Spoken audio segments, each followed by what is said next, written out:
also like post that in the fucking somewhere else.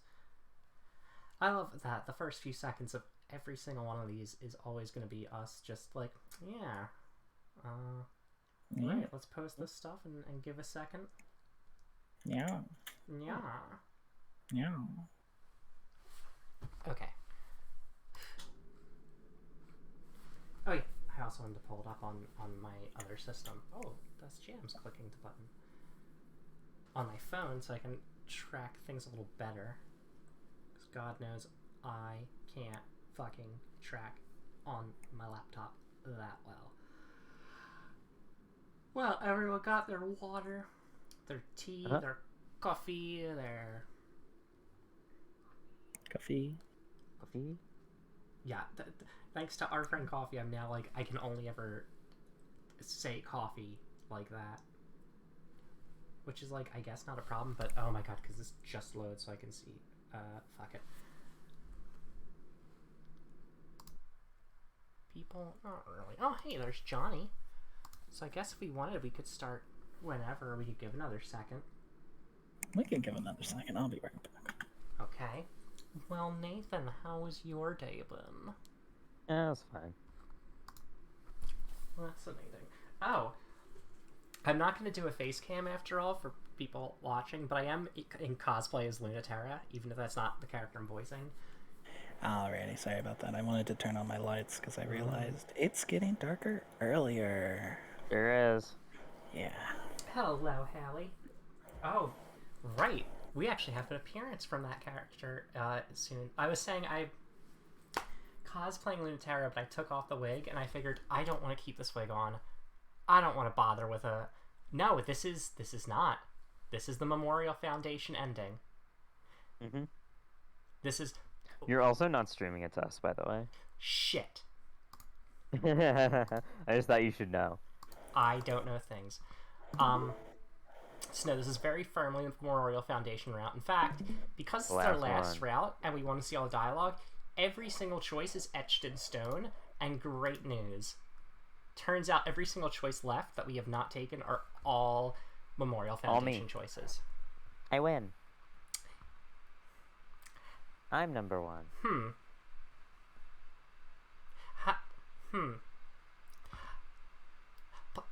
Play to find out what happens? We're gonna find out. Well, I guess we're about to find out. Start with comms between our Luna-Terra and our Europa. Alrighty then. Do we get along better or worse than back then? Let's talk about something else. Oh, is it really that bad these days?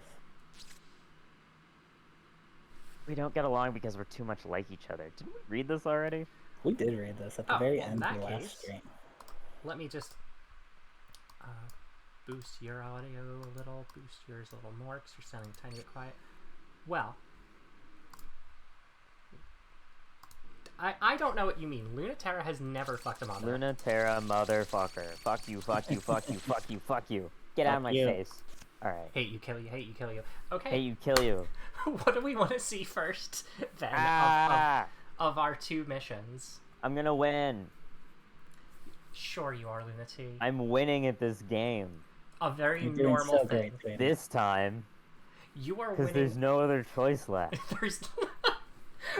I get to win. Yeah. Again, I must stress, in both of our other playthroughs, I get the participation. We had only once chose a Luna-Terra-centric option, and that was only because it was like the violent one that viewers voted on. Every other time, people said, violence. We want Luna-Terra to eat shit. Not anymore, motherfucker. Now you have to sit through my recital. Luna-Terra lost so much. It was This great. is my piano recital. We're all here. If no one picks... The doors are locked. I'm gonna... Okay. Oh, hi, Koji. I am looking at you. Sorry. The Cold War is long over, and the existential threat is gone, but its memories still stir here at the observatory. Will it be put to rest here, or buried forever? Launch. I don't know whose mission this is. I don't remember. Quiet, Europa. What's up? Is that unusual? Sometimes. B said, I have a briefing for you 5 minutes ago. Seems I lost track of the time again. But don't you already know what the mission is? Close the lens and prevent Kratos' graces from opening it further. For the purpose of... Who knows? Memorial Foundation on the ground wants it done. It was the observation device for existential threats. But in the end, we never knew if what we were seeing was what there was, or if we, the observers, were just seeing what we wanted to see. When it became clear that celestial mechanics have been pushing development in the direction of things that they did not themselves understand, we chose to destroy the colony. Later works of the space colony showed signs of an art and design movement potentially hazardous and implicitly treacherous to the human race. But very lovely. I wish we hadn't caught on so quick. Memorial Foundation on Earth would be loath to admit it, but it's possible it did and does, in fact, in one or more ways. Casts it all in a new light, doesn't it? I didn't expect you to feel so nostalgic. I have some happy memories of the Academy. Don't you? Yes. Some. But I'd rather move forward in any way at all than keep dwelling. That's always a virtue, if you have learned from it. And you're not just trying to forget. Keep your advice to the mission and not me. Well, I only have an interest in the success of one of those two things. Which one? I'm gonna win! So, as I said, unfortunately, we are set in stone in every single I'm choice. gonna win! And it's... Disaster! Disaster! Yes! Whoops, no, please. Oh, goodbye! Sorry, my laptop did a thing. Is it There we showing for you go. now? What? Uh-oh, what the fuck just happened? Well, oh, it's so small! I know! No! I can't read. I'm sorry, that's too Wait, small. give me a second.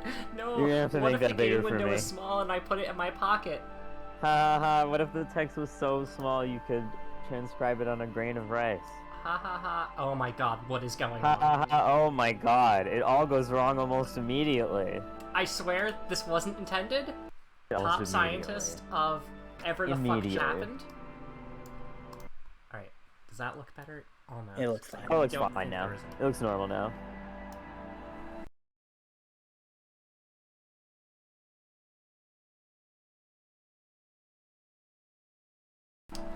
Well, you could keep Well, reading it. it all goes wrong almost immediately. They both should have known better. The observatory looks small from the Academy Gardens, but I'm close. It's big enough to lose the two of them in. A telescope of a certain kind for observing a threat that was entirely existential and possibly not real, and maybe a weapon too. Maybe a weapon that works so well it destroyed humanity's enemies before we could even prove they were there. Uh-oh. Wait. Now, even the intellectual curiosity isn't worth keeping it open. There's too many enemies real and existential on Earth to worry about the ones elsewhere. The mission wouldn't have become such a disaster so quickly if the two of them had just fought face to face, if they hadn't been a little awkward still after Ares, if there wasn't still so much past to fight. The one known and guaranteed function of the observatory, and its lens that sharpens gravity into a laser-sharp gaze, is it brings time to you before you're ready for it. Luna-Terra knew she'd never be able to stop Pluto if she saw her face to face, so she went directly to the observatory's lens. So she went directly to close the observatory's lens. Hello. Pluto knew she wouldn't be able to stop her face to face, so she forced the eye to stay open with gravity alone rather than confront her. A stubborn, indirect fight, like two children pulling on a toy until they tear it in half. And that's what they did. Push, pull, tug, until the iris cracked, contracted, stalled, ground to a halt, exceeded its limits, and shattered and collapsed. Even without the gravity of the colony's tidal reactor, there's enough gravity to, when condensed into a single point, cause disaster. Move, Pluto, we have to get out right now. Luna T, you idiot! Stubborn jerk! Mars was right about you. I told you I wouldn't budge. Why did you call my bluff like that? You're right, I'm an idiot, it's my problem, and it's all my fault. So move! My cores are desynchronizing. The gravity quake is destabilizing the tidal resonance, you jerk, so I can't move. Why did you keep pushing knowing it was gonna happen? I'm more stubborn than you. Always. No, not having it. You already said everything's your fault, so that is now true forever until the end of time, which this gravity quake is probably gonna take us to. Fine. I'll place my reactor in resonance with yours to stabilize, then max thrust. We'll get out of here. There's no way your ship has enough power to keep up. Then leave me. No! You need to live so I can keep yelling at you. Don't even think about not leaving with me. Then let's do what I said in the first place. Get out of the observatory before it swallows us. Have you ever been in the epicenter of a gravity quake? Maybe it'll be fine. Don't you dare let that make you feel better. It shouldn't. The iris is shuddering and shattering and sparking. The tidal forces rock through them. Living in space means not having to know which way is up, but now they can't even tell when is up. Down and up and left and right are everywhere and nowhere, and the exit of the closing eye is forever out of reach of space and time. Where are you going? That's upside backwards. Can't steer. How can you? Here, fine. I'll guide you. Hold on, the pulses state that already happened. It's about to happen. It's happening right now. It might happen. It's continuing to happen. Luna T, calm down. You know better than to be paralyzed by linear time like that. Just do it.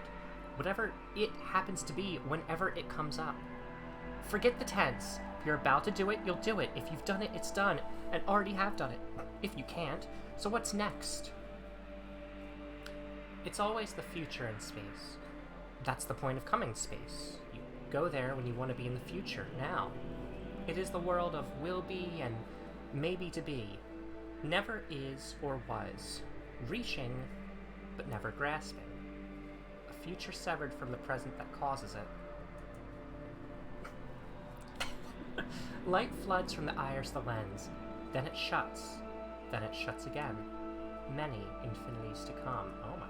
Sorry, I'm just looking at the stream errors. Oh, it's this scene! It's this scene! Oh! Huh. Nate, Mars is Pluto's... No, I'm joking. Okay. I'm being in Oh, character. hey! That's a bit. That's a... Whoa. I'm doing a bit. Also, Who? it's sad because those two should just fight and kiss. Who? Everyone should fight and kiss Luna-Terra. Everyone can fight and kiss Luna-Terra in space. No, you can't. I'm Pluto. What's your name? It's Luna-Terra. I'm assigned to protect you. You're sweet, but so sad. I'm happy to meet you, but when I'm so happy, you seem sad. Why is that? Oh, no, sorry, that's super annoying. Dr. Nix keeps telling me people think it's rude when you just read the story off them instead of asking them first. You're not supposed to be able to do that to me. Oh, no, sorry. I'm excited, but do happy things make you sad? Sometimes a little. I'm glad you're having fun, at least. I'll make sure you have fun too. I can share being happy. That's the function of love. Do you love me?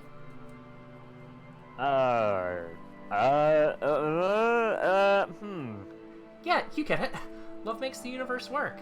Do you know physics? Without love, it can't be seen. You don't have to be jealous of me. You know, everything I was giving, you deserve that too. I'll cut your old dead name out of the story, just like I did for me. Lady, I don't know you. Their first fucking meeting. Lady, I don't know you. Focus, Luna-Terra. You have to be faster than thought. You have to feel. Trust your instincts. Cut through the edges of the possibility space. Luna T, it's okay. It's hard, but you don't have to cry. There's lots of us here. We can beat them together. I don't know what to do. What they want is impossible, but I want it too. Why can't I just make it happen? I can see everyone's desires, but I just can't make it all fit. Why can't I forgive them? Why can't this work? Why won't anyone help me? If I was only bigger, messing it all up. If only I wasn't here. You're part of it. Don't erase yourself from the equation. You're the human. They hate us. They'll never be happy in a universe where you're happy too. So let's rhyme. If they don't want us to be part of humanity, we don't need their cradle either.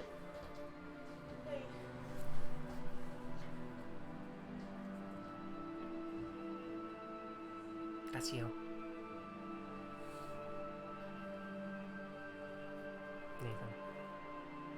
Nathan? I think Nate might have had to step away for a minute. Oops. Oh no. Okay. Hello. Oh, Hello. there we go. Sorry. No problem. They're considering escalation of the conflict. Memorial Foundation wants to keep it an existential disagreement, but Earth wants to make it military. I guess we weren't human enough to be wanted on Earth, but we're human enough to be dealt with the way. But we're human enough to be dealt with the way the humans do.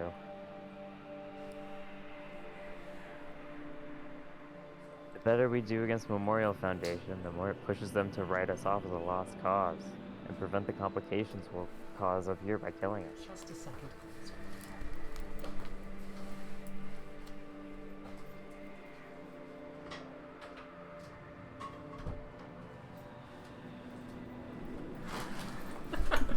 Whoops. Guns. Sorry, my roommate just got home. You were so hard on them before. Forgiving your enemies is good. Cruel to take us back, but they're trying to protect us, and they're the only ones who understand how hard it is. We knew we couldn't escape Earth's gravity, and I guess they know it too. That it's a war with no point. They don't even have to worry. Is the chance worth it? Well, Where would you bet? on them. You should go. No, not without you. No, dummy. Ghost, you can save me if I mess it up, and I'll stay in case you do.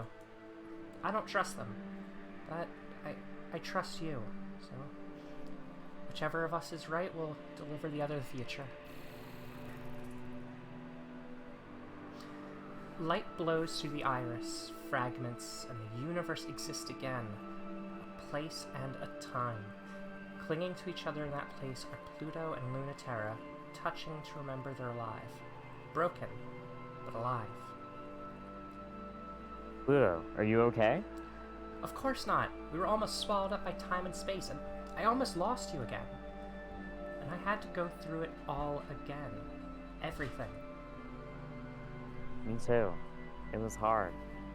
It was so hard. But we did it. We messed up. There's no fixing it. But who cares? You're still here. I'll still fight you. To the end. But just so I can know it's for real. So you can stay like this. For a little. If you want to. Yeah. What a scene, everybody. We love emotions, don't we? Oh wow, it is just straight up only Nate and Otter. Mm-hmm. Well, we'll start Oh. with Alright. our Dr. Nix. if you will. Regarding Mecha 1, Mayor Christian. In a ship self, you don't have to worry about dying. Not in the same sort of way. A ship self, isn't even a weapon. It's a body for living and traveling in space, and it is equipped for doing the sort of things that humans need to do, like fighting. The ship self, which lets you express like it's your own body, better than your own body, is a machine that's for falling in love and having fights. It's formed to literally suit us. It bears only the most abstract resemblance to something designed to kill another human being. The most efficient possible form for ending lives as quickly as possible wouldn't look anything like a human, and that's why Europa designed them from a child's toy. The ship self isn't the perfect form of war. It's a form that by nature turns war into something else. Part of this is due to humanity's relative weakness in space, separated from the origin of our gravity.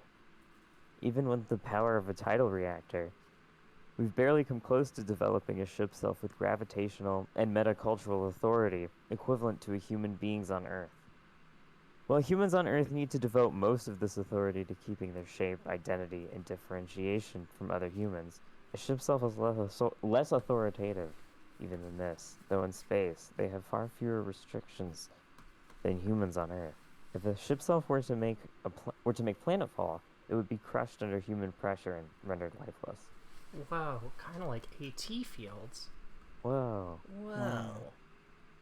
Oh boy, let's talk about my other character I voice. The Iapetus evaluation. No, it's gratifying to know you share my suspicions as well.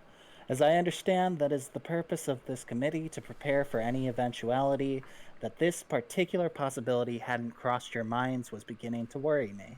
Oh, I'm no less worried now, but you're asking how to deal with Iapetus. That sense of superiority he has is not a weakness. It is truly dangerous, not just unpleasant. If he seems gracious or forgiving about a loss, it's only because he is utterly confident he will eventually be able to surpass you. But he's a realistic man. He will find the easiest route. Merely coming out on top in the end is enough. He wouldn't consider the quality of how he got there. In fact, it would reinforce his sense of superiority to know he surpassed you without having worked as hard as you did. He's shockingly good at predicting others, except for the moments in which he has wildly underestimated one. These fascinate me in particular. He can be so uncanny when it comes to gleaning specifics from trivial behavior, and then he is blindsided by the most obvious conclusions. His lack of respect for interiority is quite stunning. His win rate without having it should appall anyone with a general respect for human beings. His existence should appall anyone with a general respect for human beings. God. What is the moon drop, Luna-Terra? Huh? Halamede says it was something you used to talk about. Snitch. Oh, yeah. We were thinking about crashing the moon into the Earth. Literally? Yeah. That too, in the end. The goal of the space program used to be to make all of the solar system figuratively equivalent to Earth. When humans touch it, it becomes ours. That's why we use the Greek word to identify the physical bodies of space, and the Roman to represent our understanding and incorporation of it. We were being silly, taking a metaphor way too literally and way too far, joking about crushing the solar system together. It wouldn't make sense to return it. It would be nice and neat.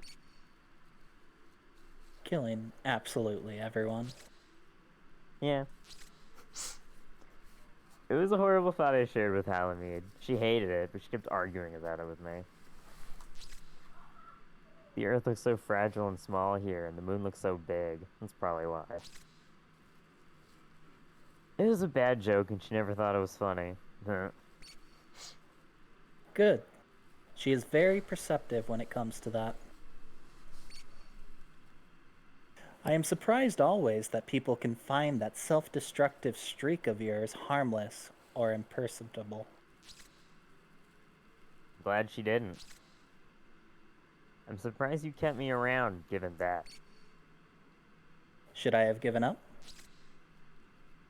That even a question? You should have followed your instincts. You appear to be misunderstanding. I take my work very seriously. As a leader, a woman, as a pilot, as part of the Memorial Foundation. You know that there are very real things Memorial Foundation believes in, and I believe in them too. Yeah. In seeking to bring all people together, however, there are choices that have to be made. Should we cut the world to fit its people, or the people to fit its world? Sorry. Bless you. That is what we struggle with the most. Cut does not have to be a bad thing. It can be what's right, for you or for the world. Making space for what exists without allowing it to be erased. Those the world abandons die, which is unacceptable. Or they become another world, which is also unacceptable. Kind of violence. Like smashing the Earth into the moon, hoping for togetherness, and killing everyone instead. We didn't find the right solution, but at least we knew which was the wrong one. Okay, bye. Bye. In the I hope you like Otter and Nathan, because guess who's up next? In the Hello. Garden District, closest to the malfunctioning and broken tidal reactor that kept the colony together, time and space aren't quite right. It's the perfect place for a real fight. How deep under Luna-Terra's skin do you think she can get? Launch. Come on, Europa. It's weird when you don't order me. Can't you see I'm hesitating?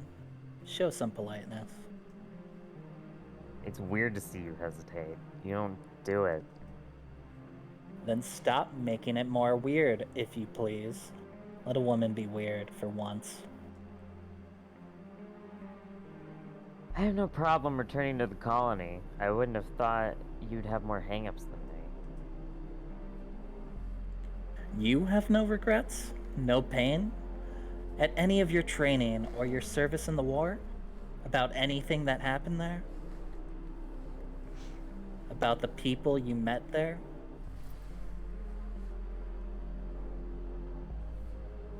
I don't have any problems returning to the Grange colony for this mission. The academy where you shaped us all. No, I'm happy to put it to rest.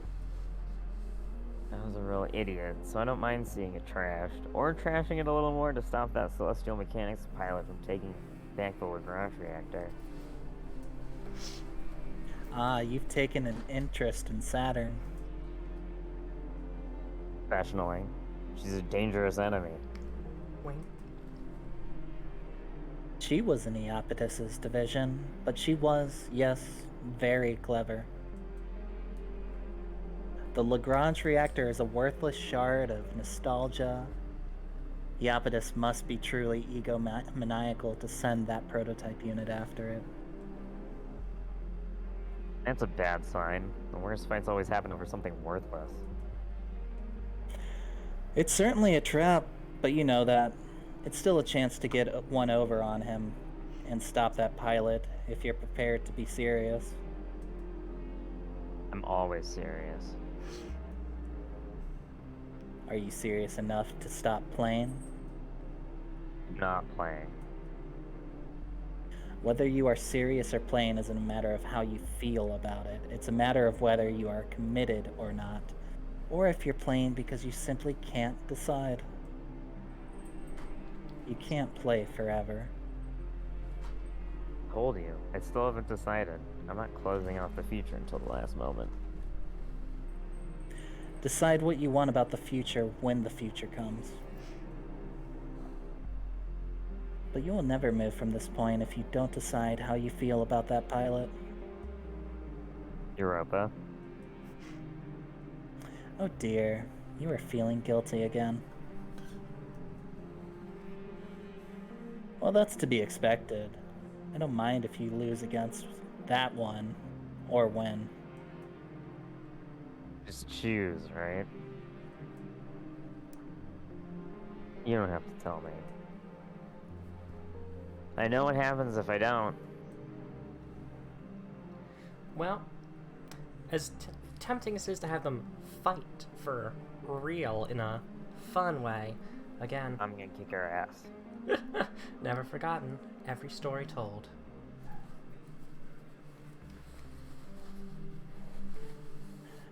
Not long ago, the Academy Gardens were beautiful and they were warm. Now they are colder than space because no feeling is as cold as wet is, not even vacuum. Under the stability of artificial gravity, Lagrange colony was as Earth. Maybe even a little bit more. In being more Earth than Earth was, it was also less, and so Memorial Foundation Existential Safety ordered it abandoned first when the space program was decommissioned. Not everyone agreed, and then there was a fight, and then the colony became like this. Ruined in a way only human things can be ruined. The reactor was shattered, and with it, all possibility for life and culture. Yet still, some of it lingers, moss grows, objects gather. Sometimes there are whispers, tidal memories etched into space time by the humans who spent too short a time there. True space is more of a numb feeling. It's the cold of nothing, and it feels like nothing too. I'm not so lost in nostalgia I can't tell when I'm not alone. And I know I'm not alone, so say something. Haha. Yeah, so you did come. Come. You're always close by. And you're always hiding something. And you're always just out of reach. Even though I've seen your face, I feel like I haven't. Even though I've shot you through the heart, it feels like I've never touched you. Maybe you're just dense, Luna-Terra. I felt those plenty. I should say that about you, in fact. Luna-Terra, maybe you're the one who never came close enough to touch me. Am I just that good? Or are you holding back? You're slippery. And you've gotten better, too. What makes you say that? I don't already know where you are this time. I must have been doing pretty awful before then. No, you weren't. But it's still unbelievable that you've gotten so good in such a short amount of time. So I don't believe it. There's no hiding how much I suck, huh? No, the opposite. There's no way you weren't this good before. That's not true. You've definitely been trained, haven't you? I never fought other pilots. Did you fight something else? That doesn't count. It was nothing but training and then nothing. The existential threat was never real. It was a trick of the light, and our weapons pierced it with 100% accuracy every time, and no one was hurt, and it never became real enough to fight. That's true. It's also true that this isn't a real fight either. You were right when you called it play fighting. These machines were never designed with practicality in mind. They simply aren't made with the intention to kill. I've read plenty of Dr. Nix. I don't need the lecture. You're not even explaining it right. They did make the ship cells with practicality in mind. They made them specifically in a shape that would not allow for death and war. Dr. Nix just didn't want an end to conflict, because that's silly. You can't be human without it. Death defeats the purpose of conflict, which is how humans communicate and change. Death and war end conflict. The ship self signals the fundamental transformation of human conflict from suffering into love. If you know it, explain it right away. If you knew Dr. Nix, you might have a harder time taking it seriously. I'm not part of Cradle's Graces for a reason, you know. I'm not that dumb. Not that I don't get the appeal of wanting to be that dumb. Just kidding. No, I do too. Pluto has that effect, doesn't she? Yeah, I feel dumb every time. She really makes you want to believe with your whole heart, That's me. even if you never really quite can. And neither can she, all the way through. She just tries very hard. Luna-Terra, why are you really here? To stop me from taking a worthless artifact, to fall into an obvious trap for another chance at stopping me once and for all? To rack up the glory and take all the errant children home for a memorial foundation? To mess me up? Or to make out with me? Saturn feels herself growing in Luna-Terra's eyes, suddenly, clearly seen. Wasn't I just perfectly clear? What's this ship body for, anyway? I'm here to communicate. Aha, Luna-Terra, you're really shallow and kinda dumb. I'm honest. Finally, you're lucky that's enough. Are you ready for that, though? I don't think you're ready. Well, I think I'm ready. You want me to check? I won't give an inch. I'm not like you girls. I'm not a cosmic glow of energy in the dark. Still, I'm metal, and I'm sharp. You really think I'm not like that too? But I'm already behind you. Nothing personnel, kid. It's a double lie. Uh, Oh. Because the movement is to her left, but Saturn is coming from behind. LT's instincts are too good for her to not twitch fire to her left, even as she realizes it's just bullshit. But then there's nothing. The feeling of being so close to being struck that she can't tell if she was or not. Are you really not like us girls? I'm nothing special, like I said. You dodged it. It wasn't real. There's nothing to dodge. Obviously. That's the part that's hard. I'm fighting for real, just like you wanted. You're the one who wants that. And fine, dodge this. Luna-Terra's vision fills with pink, the neuroelectric toxin melting into her skin. It feels hallucinatory. Weird, stubborn, aggressive, vulnerable, just like Saturn. In the poison electric haze, Luna-Terra feels a little like Saturn. Ha. Got you. I like being wrong sometimes, you know? I like not being Memorial Foundation's perfect ace. It doesn't seem to really suit you, if I'm being perfectly honest. Neither does playing by the rules.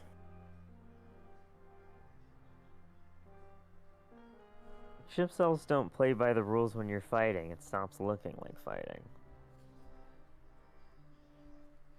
Oh yeah? What does it start looking like? Also, that's not where I am. Liar. Are you willing to bet on it? Yeah. Then go.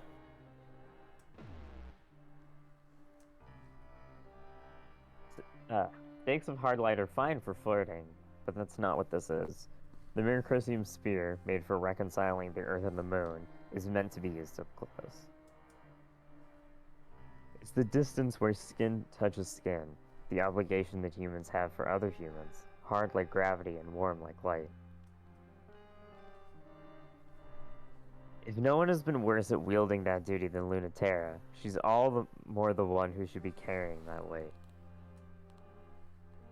Saturn only realizes after, when the lightness and heaviness start to lift, that it had hit her too. Wow, I didn't think it was even possible to have a gravity less suited to you, let alone for you to be so good at using it. I really hate being in charge, actually. And I'm bad at it, too. Sometimes you're the only one left who can do it. Even if you hate it, and it's totally self-destructive.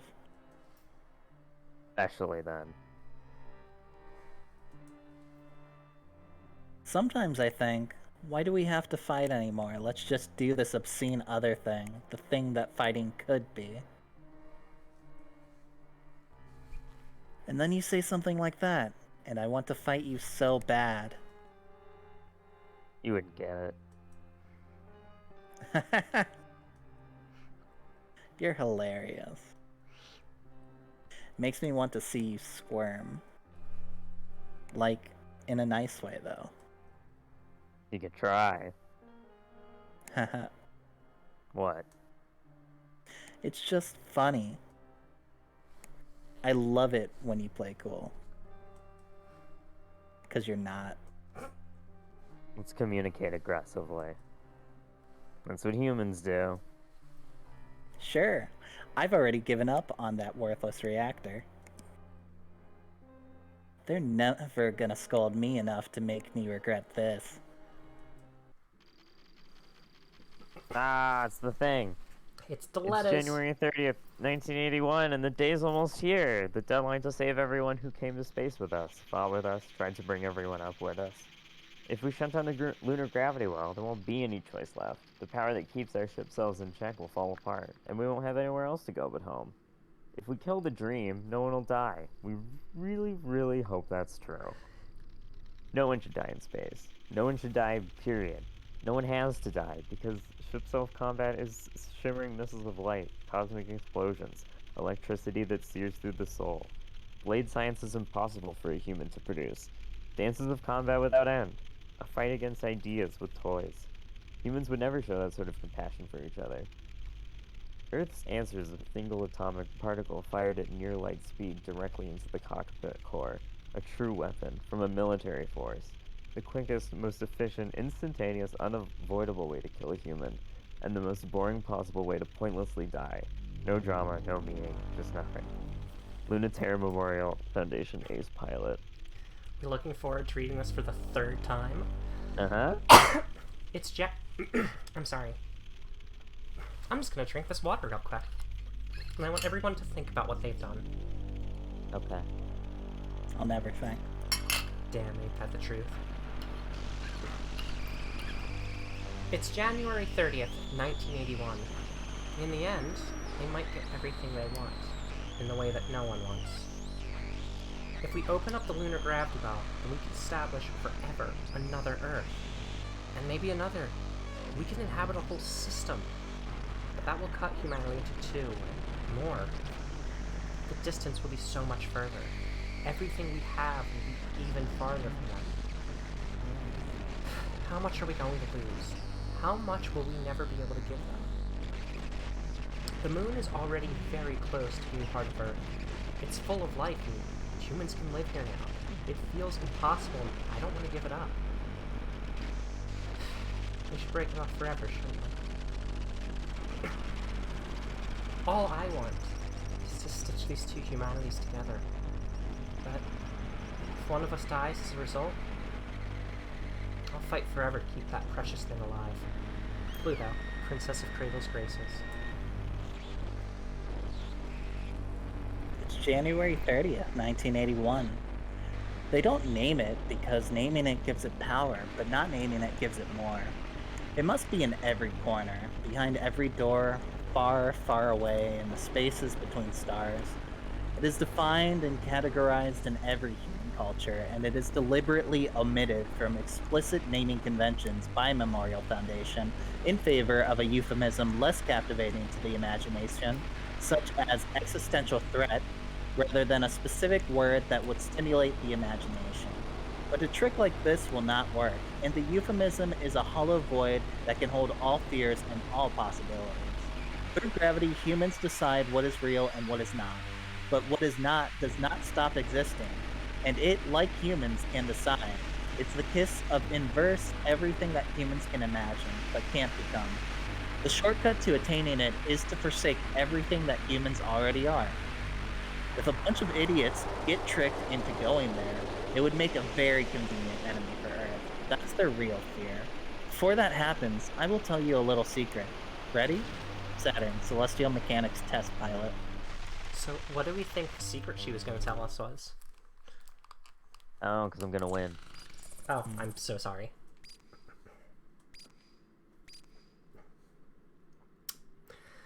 Well, you fucked up the colony, so we think that you did a good job. Yeah, look at that. Indicate most likely fulfillment of duties. Oh, Kratos, Grace, and Celestial Mechanic troops have seized control of the gravity well. We must prepare for the confrontation we've always feared. But there's still hope. We will bring everyone home safe. We have Earth on our side. We'll be prepared. Oh, okay. Verify status of Earth-controlled autonomous military units. Spend time as I wish before final battle. Yay! Assignment: chill. I'm gonna go chill. I don't want to. Hey, you're out of probationary status. Yay! Hooray! Hooray! I'm gonna win. It's Luna-Terra Luna-Terra time. gonna win. Luna-Terra time. Here we have a 4-panel comic for everyone, so... No, That's it. nothing. I thought that was funny. Who wants to be B? I'll be B. I was waiting for this chance. Me too, thanks for obliging. Anytime, but... I'd love for this to be the last time. Oh yeah? Do you have a plan for arranging that? Or are we just going to fight forever without end? Do you win when your win ratio tips over 50%? It's climbing for sure, I can't deny it. You're slipping? Getting lazy? I'm just bored. I don't want to win an argument. I don't want to win a fight. I just wish you were dead, okay? Me too. I can't kill you, and I don't really want to either. Well, same. Man, don't talk like Neve. You know that pisses me off. Don't say their name then, maybe? Maybe they died because they were tired of us having the same fight over and over again forever. Are you kidding? They lived for it. Man. What a bitch. I know, right? I really miss them. Me too. Want to fight about it? Man, jeez. Sure. I get it. A is for Addy, B is for Botter. Wow. Since we're about to do... I'm so sorry. Would you believe I talked to the doctor about this? Since we're about to do more Nate Otter with the comms, I'll do this as well. Fuck space. Ambient title information. Author, a loss. Wait a minute, isn't that...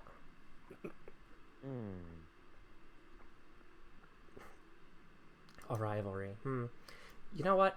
Fuck space. It is complete garbage. The secret no one here ever wants to admit is that space is boring and empty and it's desolate, it's lifeless. It's not romantic. It doesn't care about us. They embellish dull gray photographs of dust with beautiful colors to pull our heartstrings, but the reality is nothing but different shades of gray. The palest colors. But you know what? That's not even the most embarrassing part. The most embarrassing part is that humans can't do anything better than imagine space is just like Earth, but a little different. Filled with people who are like us, but a little different. Well, hey guys, guess what? That's just Earth, idiots. You're projecting. Why do you need space to think about Earth? Why are you ignoring all of the people and places on Earth that are like you, but a little different?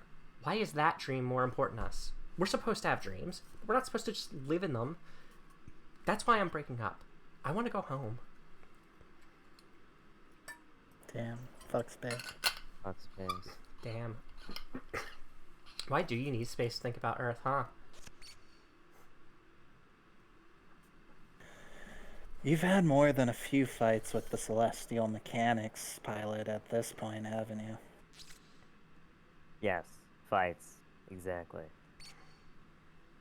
You've really met your match. In terms of troublesomeness, I think she has me beat. Did you know her, Saturn, Generation 3 pilot? I was only in charge of combat operations, and the third generation never saw combat, even against the existential threat. Of course I knew her, though. She was one of Ill-Omens' top candidates. He used a variety of methods to artificially jumpstart extreme tidal sensitivity and otherwise unremarkable pilot candidates. I thought none of it worked. The first ship selves had manual controls. To bridge the gap between your intentions and the energy of the tidal reactor is a complex language, a conversation between yourself and the machine with advanced mathematics. You use your hands, but it is fundamentally mental approach. Dr. Nix wanted to achieve communication through the soul. Iapetus, however, felt that direct interface with the body would be the most efficient. Teach the body, and the mind and soul would follow. Sounds dangerous. Also made up. It's all made up. There's nothing inherently wrong in using the body as a primary medium. However, he inflicted the intentions of the ship selves on the pilots, rather than teaching them to express their intentions outward. He wanted subjects, not actors. It's impossible to read the rhetoric of his methodology any other way. Saturn particularly resistant? Is that why she was downgraded from primary candidate? No, she was intensely loyal, like another pair of hands and eyes for Iapetus. It was the opposite. She accepted all of those intentions perfectly. She was perfect. You see the problem, don't you? A doll like that doesn't have the will to compete in tidal conflict. Why are you telling me this? He realized in the end he had created someone as boring as he was. It took a long time for you to learn how to be a person after having been forced to be someone else. Don't forget how to be tender to aliens, Luna-Terra. Bye. Bye. What's that supposed to mean? Bye. Our last two missions before the end. Which one do we want to do first?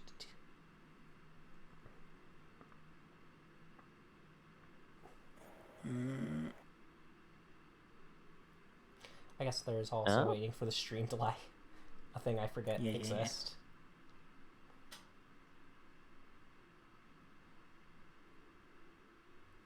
Now that my roommate's come home and with a person with her, I'm suddenly very conscious of the fact that even without the wig, I still have the Luna-Terra scar makeup on. So it's like, oh, cool. Oh, yeah. After the stream, when I leave to go grab some food, will be that. Nothing, huh? What? Oh shit! What did I just get stuck on? Okay, there we go. So, anyone with an opinion on mission? Mission? Pick a mission, please. I think plastic versus metal sounds good. Well, since no one else is voting, Earth has promised to let the children of space sort themselves out, for now, but their machines of war guard the way back home just in case. When Saturn and Luna... Right. Oh, that's a good point, Koji. I don't know if I would call that cool, but when Saturn and Luna-Terra meet in a chance encounter, the true terror of humanity stares them down. Launch. The fleets are already in motion. Are you ready? No problem. I'm only worried about that trickster from Celestial Mechanics. No end of trouble. You don't sound too unhappy about that. I suppose that trouble will end soon, one way or another. It's simply recon this time, but it's on the near side of the moon.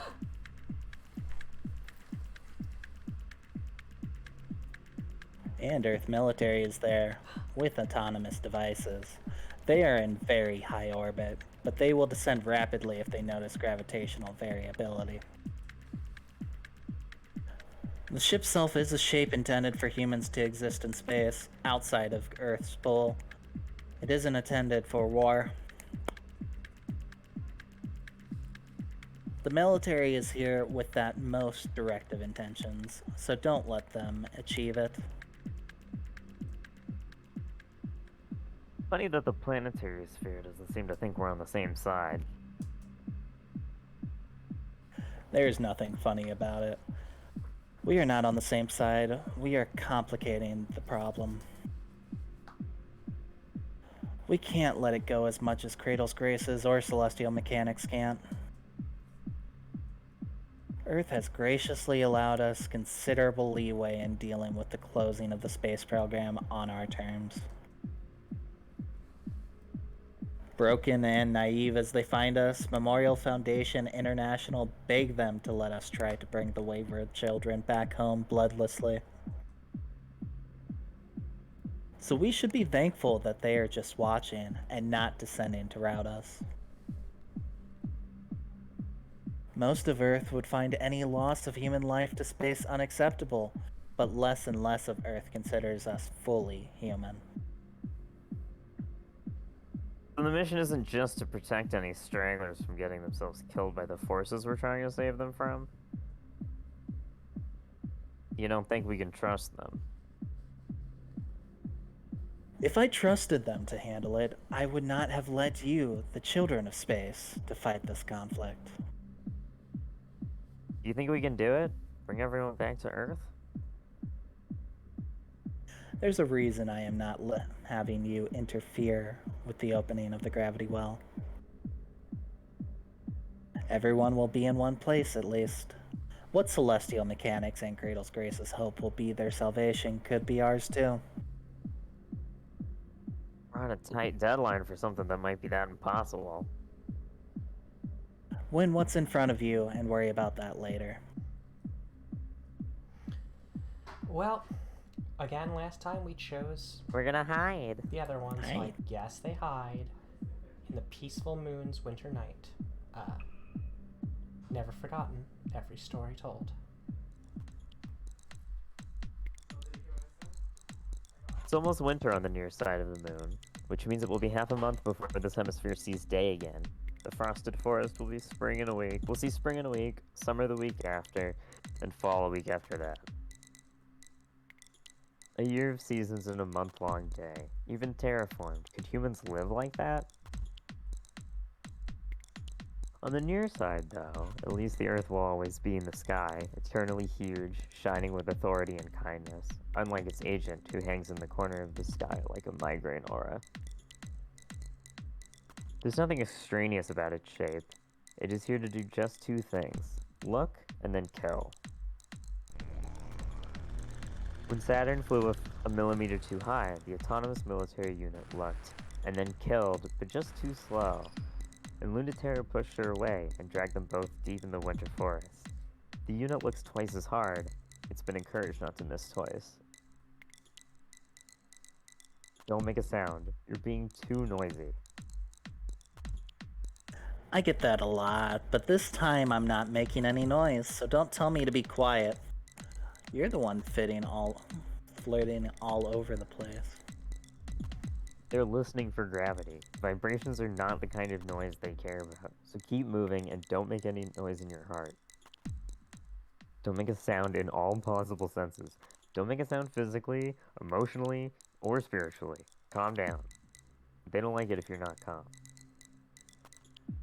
First of all, that makes no sense. And secondly, I refuse.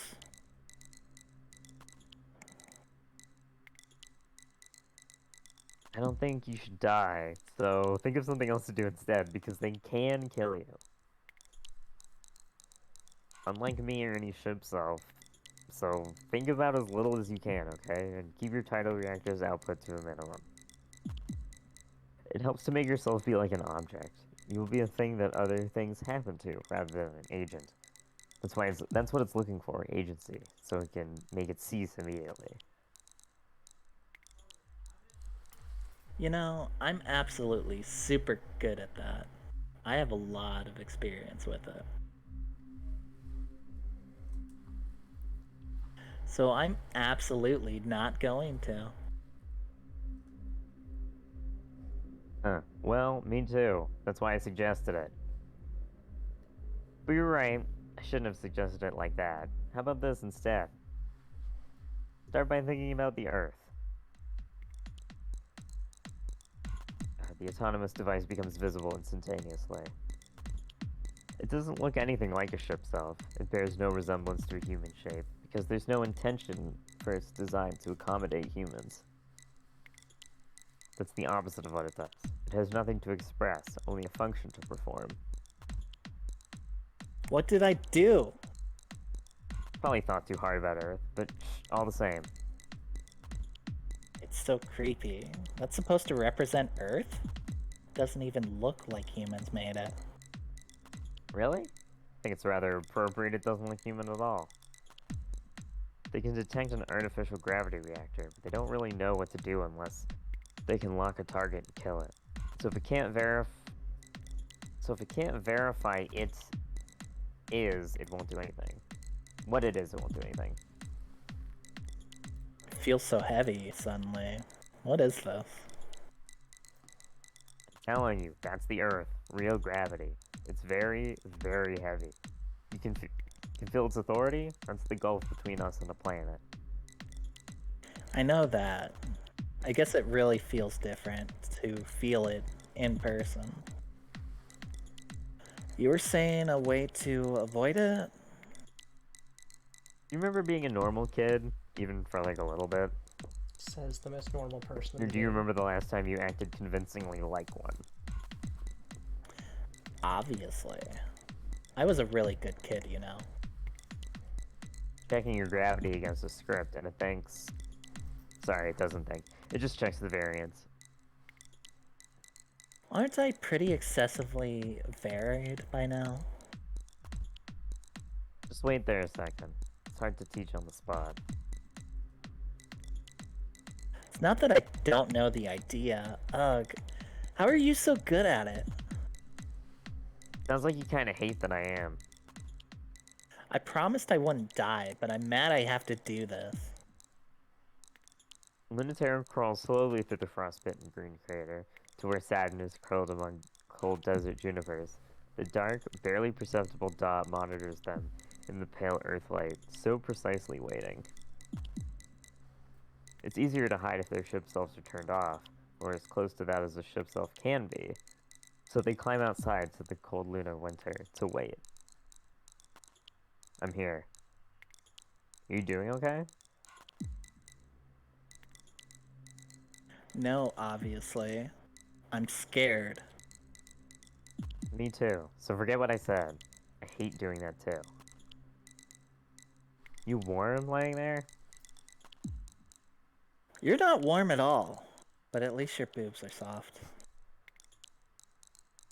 The autonomous unit doesn't like flirting, huh?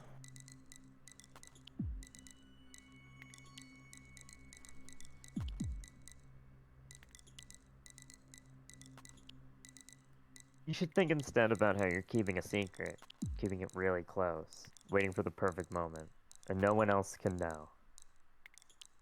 Okay, I can do that. That's not as bad.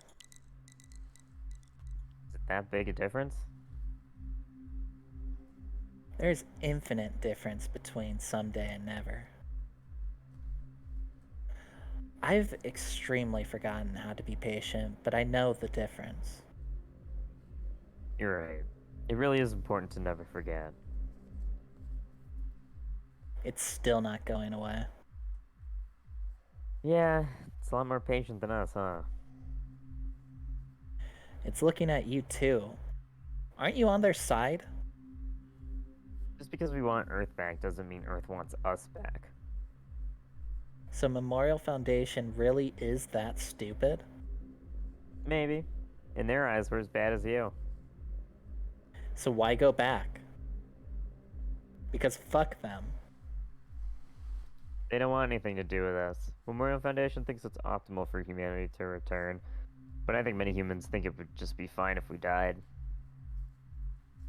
That just makes me want to come back to Earth even more. Uh-huh. Spite I can understand. I can be petty too. I want back, even if only for spite.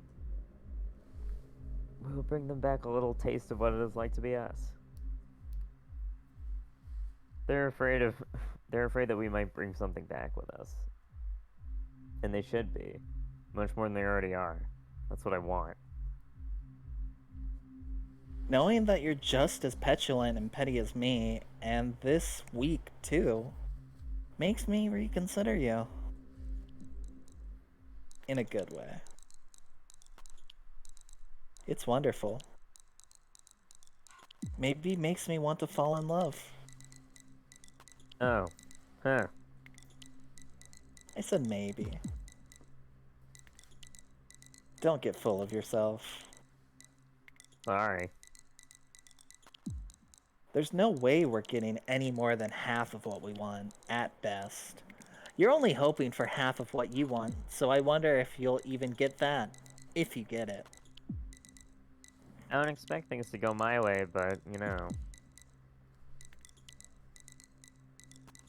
I hope you're coming along, wherever it is. Truer than you know, LT. Whichever way we go, we're going together. In this cosmic glow, we're going wherever we're going together. I love you. Get used to that now. You made me go upside down on purpose again. You're so good at evasion, but scoring a direct hit is so easy. You win. It'll be nice to see the end of every world with this one alongside you. See, the machine's already bored. Or not bored, but uncomprehending. And then it's lost interest. But I'll stay here with you until it leaves for good. 'Cause flight or fight, petty bitch to petty bitch, lab rat to upperclassman brat. What, really? Do you maybe love me too? So, Hallie, I think you kind of can hit say? the nail on the head with that second part of how much does she believe because she has to, and that's really seems to be the core of her character. She doesn't think this is a good future. She thinks it's the only future. It sucks, but, like, the alternative is everyone dies. Someone has to be the boring adult, right? And if she has to tell herself that to feel better about betraying everyone, well, so be it. Which is sad, which is why even if I see a little of myself in all the characters because they're just that amazing in awful ways, and even if it's very clear that I am a perfect fit for Pluto, Luna-Terra might be my favorite still. Thus the cosplay. But that aside, before we get to the next mission, we have a soul email and a soul final comm. Actually, before I say that, Nate and Otter, did you have any thoughts on Hallie's thing? Not particularly, I guess. The story's good. I don't know. Got him. It's a good game. Yeah, Hellmead is pathetic. Most of these characters are kind of pathetic in a way that it's really easy to get invested in. Especially Luna-Terra. Saturn and Pluto are less pathetic and more... You don't want to see them get dunked on. Unlike Luna-Terra, unlike everyone in Memorial Foundation. Anyway, the existential threat.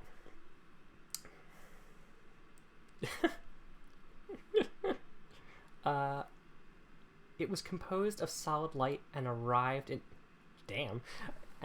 multitudes. They never arrived in the same shape, pattern, or texture twice. They were memorable but indistinct. They were like and unlike things we have seen on Earth, and they could not be touched except through gravity. We could not determine where they came from, but they always headed towards Earth. We feared what would happen if they passed into Earth too much to learn their intentions for coming here were.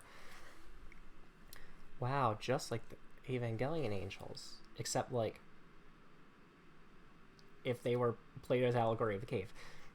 And our pilots defeated them without fail, without any hesitation, without any resistance, flawlessly, beautifully, obviously.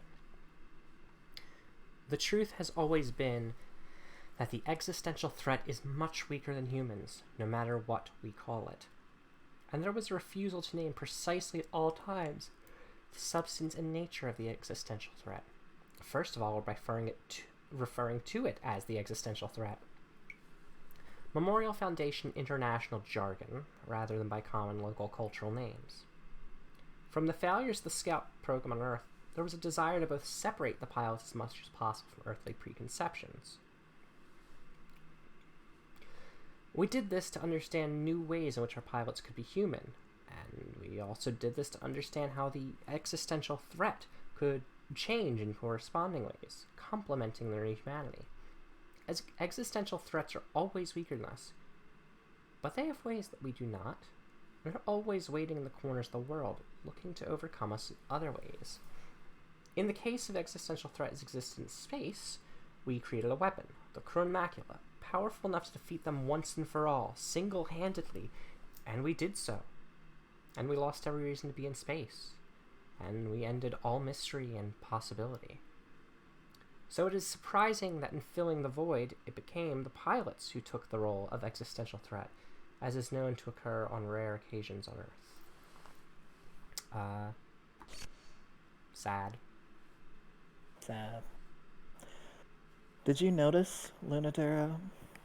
Our base is now far from the Sea of Crises. Hey, that's the Mare Crisium. That's where that's the name of. Hey. Where your ship self was made and you first sorted. It's nostalgic, isn't it?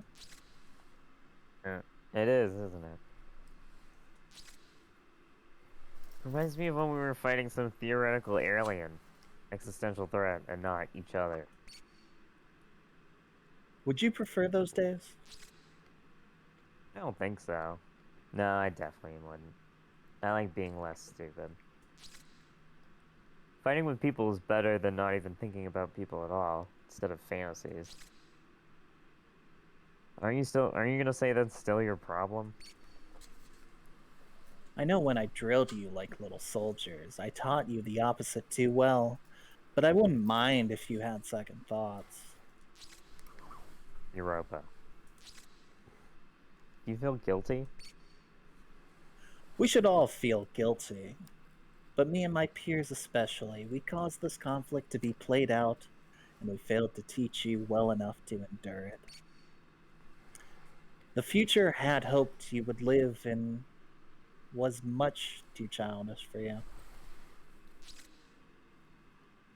I know. I'm not upset about that.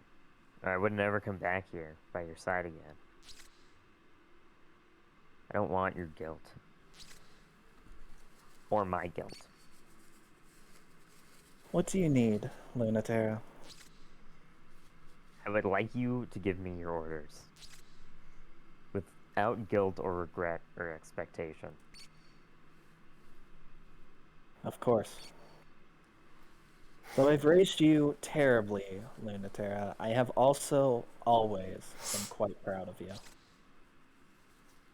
It's always been so good. It's scary. I can't deal with good kids. That was Nyx's job. True. But I don't hear a reason to trust me, or are you going to ground me? You're my student, Luna-Terra. I don't have to trust you. Trusting you is not my concern. I can't keep you out of trouble anymore, or even tell you what to do. I can only advise my last remaining student. Whether you listen to me or not, or to that girl or not, whether you fulfill your duty to Memorial Foundation or betray us once more. You're getting too permissive in your old age. I've always been permissive, and I've always been old. Thought you said I was in charge. I will advise you no matter what decision you make, Luna-Terra. And not quietly. And what's your advice, since I'm just gonna do it? Don't get out of dealing with your ex by indulging your death wish. She's not my ex. Were you not together? Or is it not over? My advice is to not leave things ambiguous this time. I I do not want to have this conversation. do not want to have this conversation with you. Back to Goodbye. Hallie. Yeah, no, the first time I played Luna-Terra's Route, the fact that so out the gate has like this weird mommy dom thing from Europa, I did not know how to feel about. Except, well, worst girls know what's hot, even when it's like weird and conflicted, especially when you're comparing it, contradicting it, I guess, to like Iapetus, who is distinct. Like, this is a person who was grooming these pilots. This dude explicitly was involved in that way with them. Whatever the deal is with Europa, she is still somehow a positive influence on these pilots, these kids, or kids as they were. It's just all weird. All right. All right. It's time to fuck Iapetus. When I realized the way we had laid out who was voicing the side characters meant I would do Iapetus, you could feel my heart sink. But I'm dutiful to the end. That's okay, because there's one other side character I get to voice that we're going to be singing. At the very end. I mean, The very end. so is Nyx. Nyx cares, but it's in the same way of Europa, it's a care with a but. Both of them really want what they think is best for these people and the world at large. It's just, you know. No factions, no dreams, just two girls lost and entwined in the warm summer of the moon's day. Launch.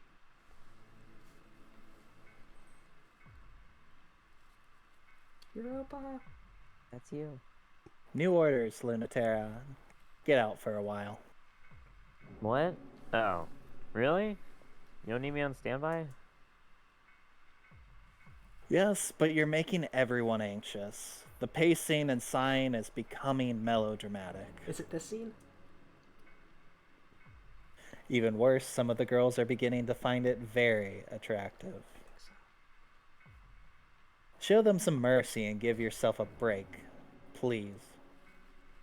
Yeah, it's this scene. Sorry about that. I just snapped at one of the deck mechanics. I am getting tired. I know, and it's given her a disgusting crush on you. So please leave before more of my crew become compromised. I still don't get why that happens. That you don't is less of a saving grace than you might think. It's good that you're not full of yourself, but you have no awareness of your own value.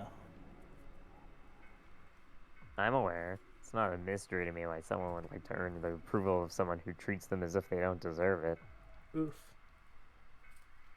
An intoxicating feeling. So why did I think I wouldn't want that too? Just as greedy and childish. It annoys me. I'm not an invincible monster. I need the same things. Well, grow up. You're no different than any of my other girls. I'm suddenly, sorry to interject, I'm suddenly reminded of, on one of, no, not on one of the streams, on Twitter, the artist for the game had talked about this weird way when they were, like, newly out, but because they seemed more butch, you had femme presenting women who wanted to, like, explore that more, that side of themselves, and, like, come to terms with newly being out, would also push all of these assumptions onto them, and like that whole, like, I'm not what you think. I also want someone who knows what they're doing. I don't want to have these assumptions foisted onto me. What the fuck? Yeah. Yeah. You're the only one who thinks you actually have to be this made-up person. What? You think you're going to teach Pluto to not take on the burdens of those she cares about when you can't even throw off your own entirely self-inflicted ones?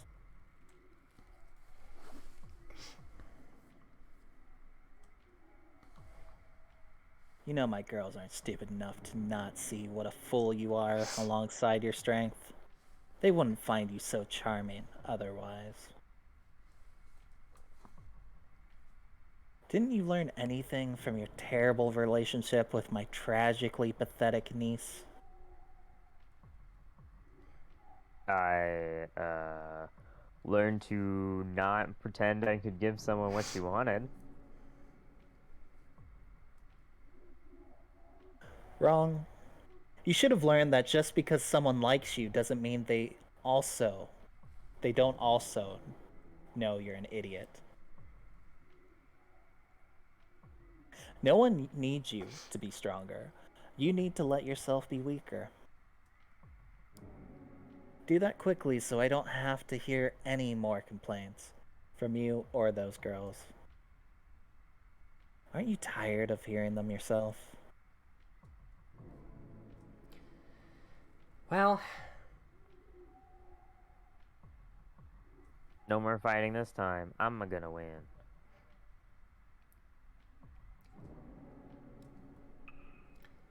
never forgotten. Every story told. It's mid-afternoon, but only half the sky knows it. The burned gold fades into reds, pinks, purples, and night at the edge where the moon's terraforming abruptly ends. It's such an outlandish light, like standing in the middle of day and night, an unsteady feeling to be on the precipice of a hole between a world and not a world. Shut the fuck up, Koji. The boundary between Earth and space is here. Terraforming engines dutifully pour blue, white, and green into the craters and barren rock, the elements of air, water, and life. It'll continue until the moon is Earth and the Earth is the moon, cosmologically, philosophically, literally.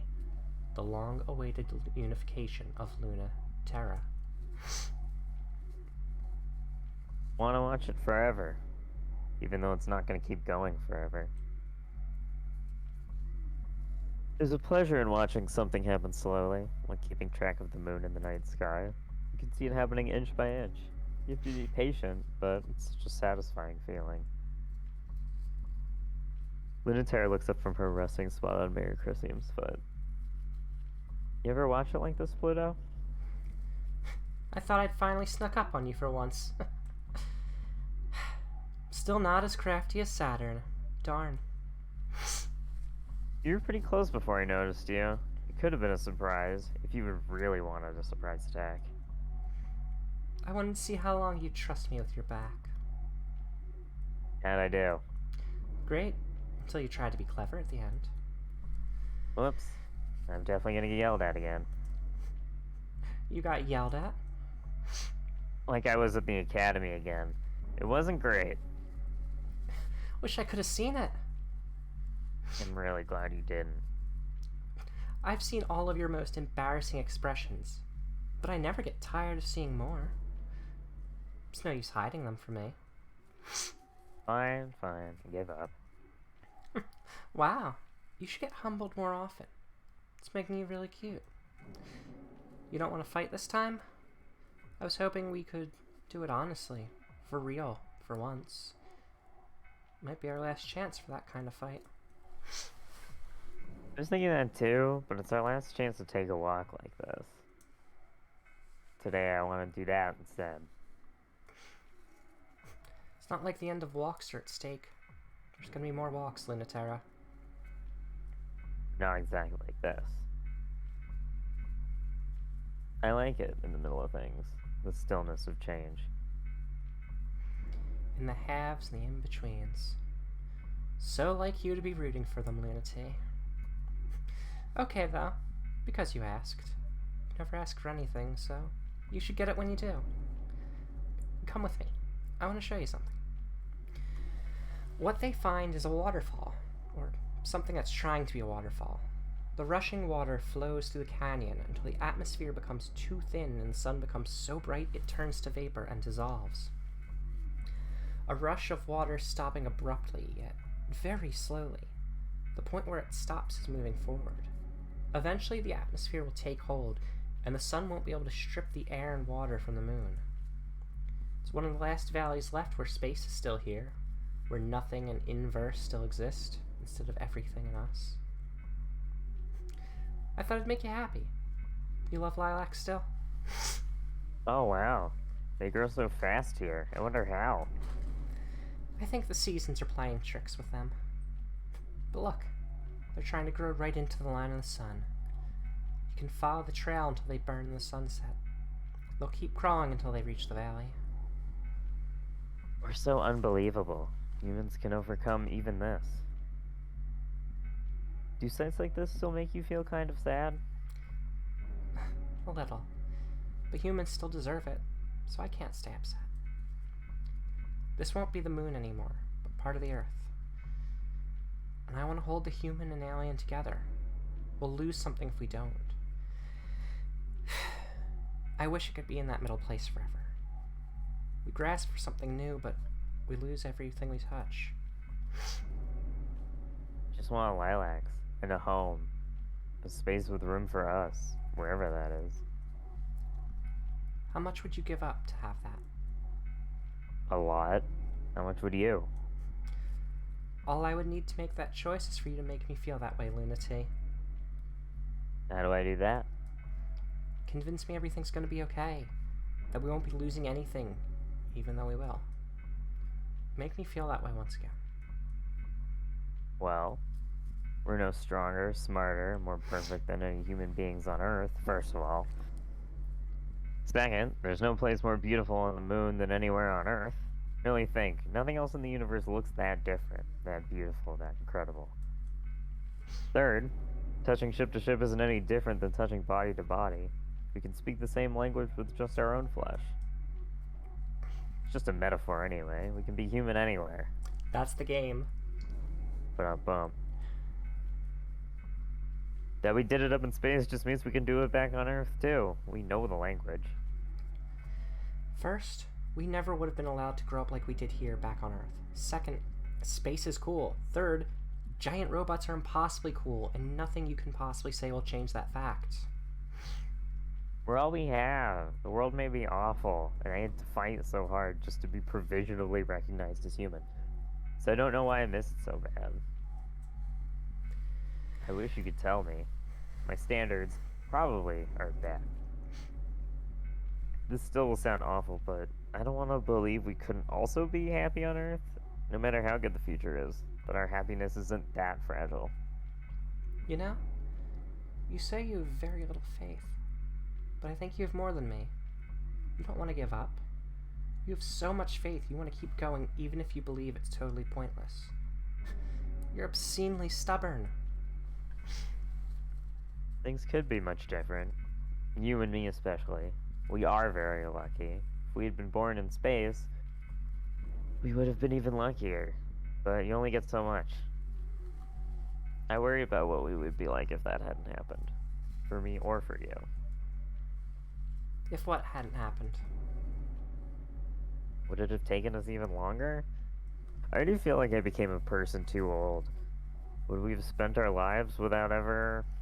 Luna, we'd have found another way. Somehow. In Earth or space, no one is ever born whole. We got there eventually, didn't we? I think so too. So I'd like to believe that no matter what, we could live and be happy? Even in mortal bodies on our boring, awful home. I mean, they can't undo what we've done. When they take us back, they'll have to make us a part of them. Isn't that the simplest, sneakiest way to get everything we always wanted? You really make me believe sometimes, Luna-Terra. Giant robots are still really cool, though. Well, I tried. Maybe it worked. Might be too late, but maybe it convinced me.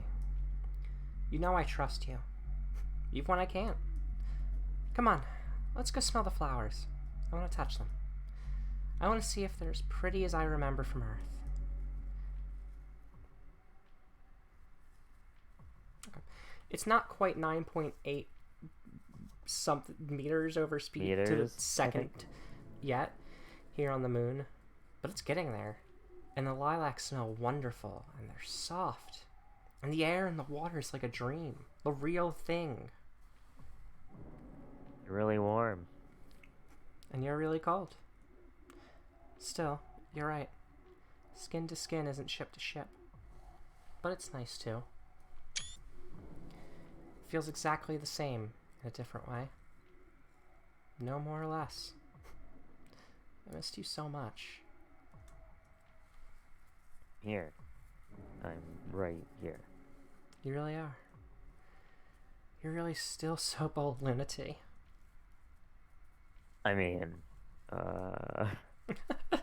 I'm teasing. Oh. Oh, okay.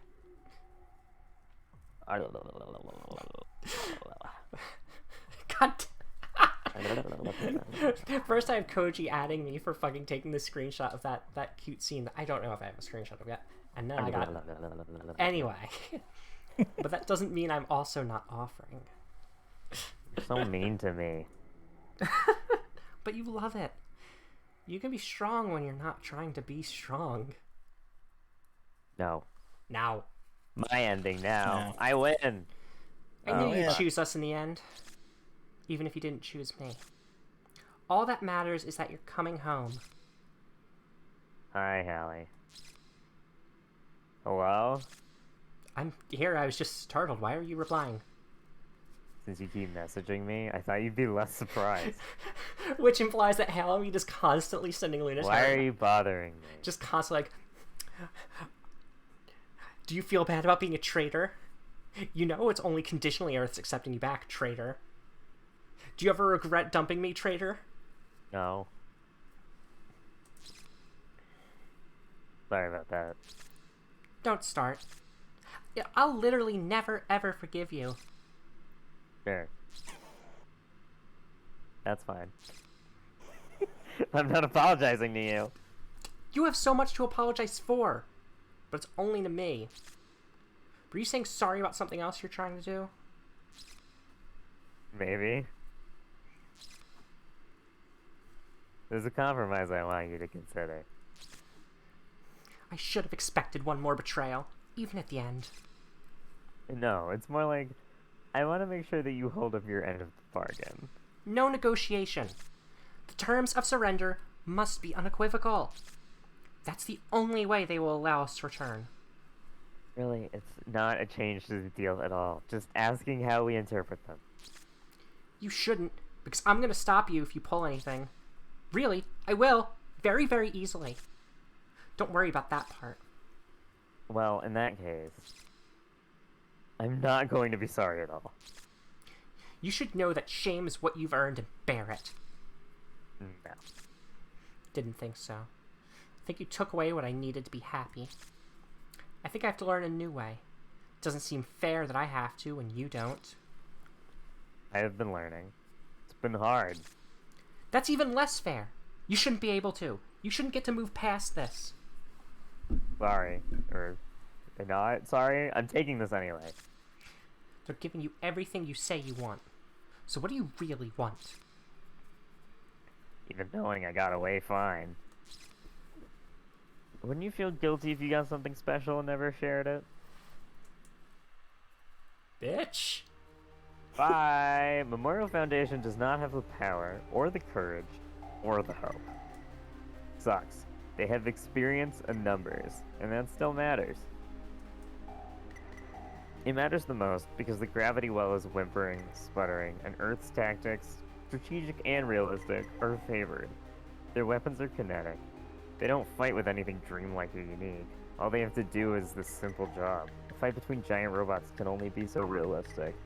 But that's the best they know how to do. They never fought on Earth, after all. The gravity well is successfully commandeered by the Memorial Foundation. The limits are made clearer. They were rockets built always for entry back home, and to take everyone with them.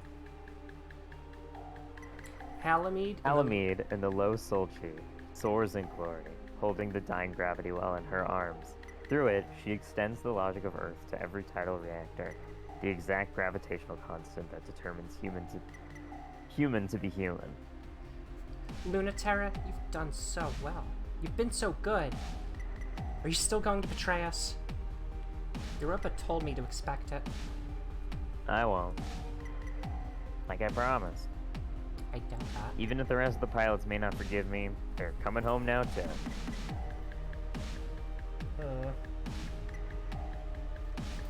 Is that a problem? I thought it was happiness for all, no one left behind.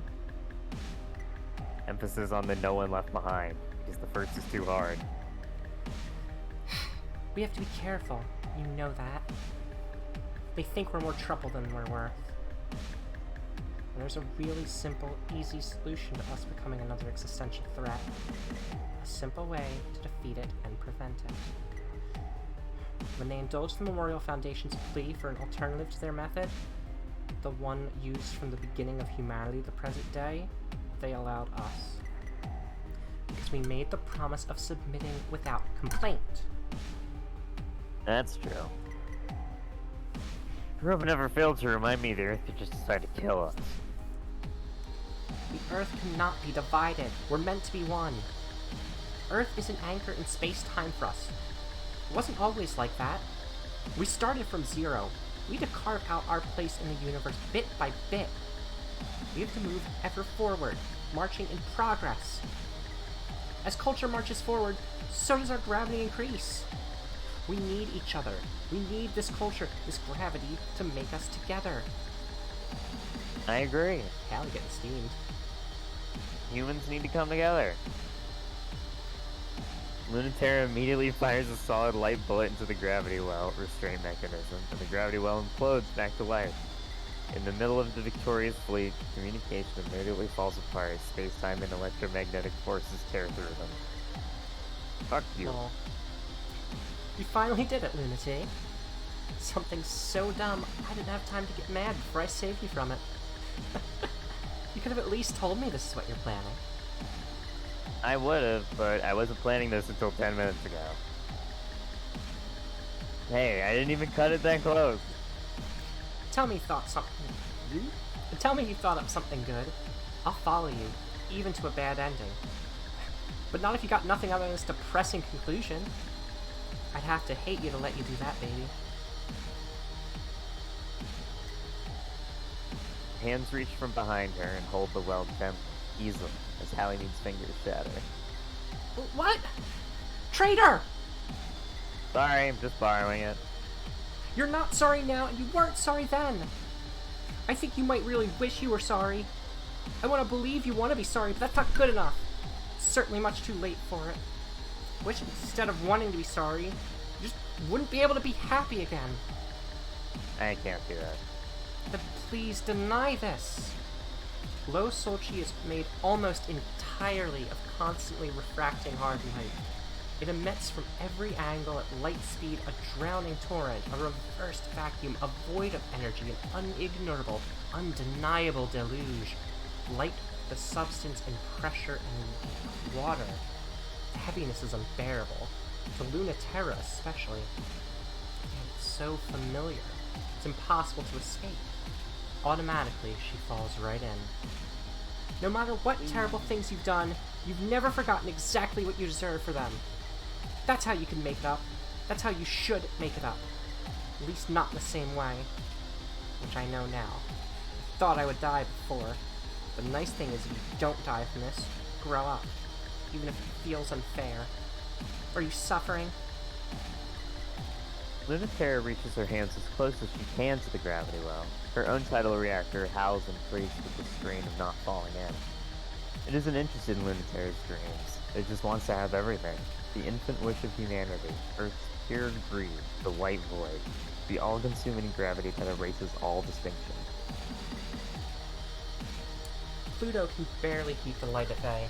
It tears into Pluto with perfect synchronicity. Memorial Foundation has been waiting for this chance at the unit designed to defeat them. The one that reminds them of everything they can't have. She's drowning, but her fingers are still reaching, still holding the dying gravity well. The true enemy are the fast-approaching autonomous defense units. Unlike a ship cell, they are designed with war in mind. As Halimede said, the easiest option is to just kill us. The option they're always most easy to save. No wonder they felt the ship cell program was such a chance of indulgence. You're surprised, Baron, when Saturn tears them to pieces. Look who's here! Hey, it's Honor! Hi! Hello. It's me. Huh. I guess you were right. From how unsure you were, you made it sound like it was going to be a lot harder. Pluto, you've been a good influence on her, like how I've been a bad one. We're really suited for a hopeless woman like that, aren't we? Thanks, Saturn. It'll just be a little longer. Don't ignore my nonsense. When this is over, I'm not going to forget it. Sure, tease me all you want if you win. You're not very inspiring. It'll be super inspiring if we win, so let's do that first. Saturn poisons the waters. She corrupts the information. What washes over Pluto is muddy, pink, toxic, and definitely bad for you, but at least it doesn't want to eat you alive in the name of love. It just wants to mess you up in a good way, and let you mess it up too. The destabilization has gone successfully so far, and the gravity well is diminished and weak, and dying fast. That's okay though, it's enough for a little wish. The greatest trick is to just move 1 inch forward, the only trick. Change the physics by a decimal point, in a secret place where they won't notice. Equivalent to inventing a new Earth is changing the acceleration due to gravity by 0.01 meters divided by seconds squared. That is something that is impossible, even with the gravity well. The Earth is the Earth, and it will bind everything to it. Except there is a nearby body in perfect sync, inseparable and distinct, and through its orbit, its tides influence in subtle ways the life of Earth. I understand now. This is something I want to. But you coming up with this idea is just the worst. Why couldn't you just be a bad person with bad ideas and wicked dreams? It's impossible now. Who would want to give up the moon for the Earth? If we lose, we'll really look like idiots, and we'll live all alone on a lifeless moon. So let's make sure that doesn't happen. The moon is to be abandoned too, unless you could bring it into such inseparable closeness. No, stop convincing me. This sucks. I still hate you, but fine. Live on the moon, away from me forever. Low-souled, she shuts the valve. Earth rips around inside her, but the gravity well, already compromised, begins to glow to life again. For a little bit longer. Earth can't touch it, can't shut it down. Left to its own devices, the gravity well will bring all things together. Of all the fabulous dream tech of the Memorial Foundation International Space Program, the gravity well, which brings together matter, light, and culture, is the strongest execution of their dream. Okay, you want to take over? And a pathetically mistaken one, too. The gravity well brings things closer until they pass through the event horizon and then can never return to the universe again. The limit where even information can't return. Whether it's a good universe or a terrible one, Luna-Terra doesn't intend to find out. She's hopelessly attached to this universe. What we do want is to get a little closer. I thought you said you could find a way to be happy in any kind of future. I think that works only if we try really hard to make it not suck first. See, she gets it. Well, it's not like I think it won't work. If the gravity well is sufficiently strong, It is true. It'll eat away the tidal forces of the Earth. The math is like the gravitational forces of the Earth will change somewhere in the billions of places. How about the hundreds? That's definitely super impossible. I think we can move the center of gravity between Earth and the moon. We pull a little, then we pull a lot. We pull until our bodies fall apart. I think then we can get a shift in the hundredth place. And bring a little bit of what we made here back home. That's a very generous kindness. And also an extremely petty act of revenge. Yeah. I want to pay the price. And they should pay it too. The worst thing I can imagine is to live and die without being born. A future that is won against the unrestrained weight of the world. But don't worry, I'm not planning to do this just to lose. I'm stacking the deck. Coming back to Earth just like you wanted. And bringing everything back with me. I have modest ambition. I choose the future I'm most frightened by. The one that crushes me under the pull of Earth's gravity. I don't want to wonder if I got away with it. I want to know that I could survive even this. That doesn't make a very good argument, does it? But, you know, Earth is sweet, even for someone like me, who's better playing pretend than the real thing. No planet has a moon like this. No planets have sunset and life like this. The romance and beauty is down here, too. The romance and beauty is human all along. If we found something new in space, it was something that we achieved. Not these endlessly dead rocks separated by unfathomable distances. You can't just find it somewhere, you have to do the work. Yet, I want a reminder. A memento. And I want Earth to remember. It's not an omnipotent tyrant king. Many in one. Earth has a sister, and that sister is you. I'm having a baby, and the baby is you.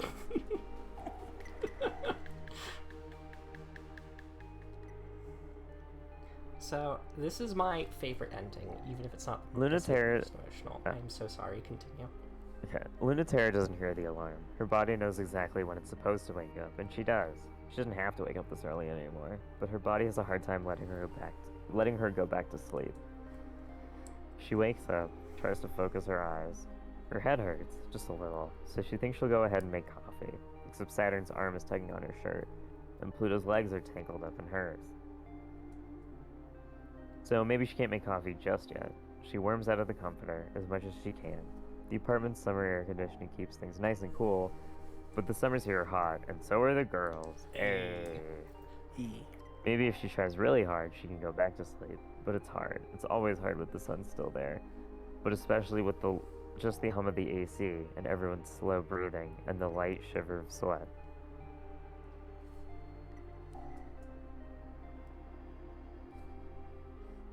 Hey, dude, wake up.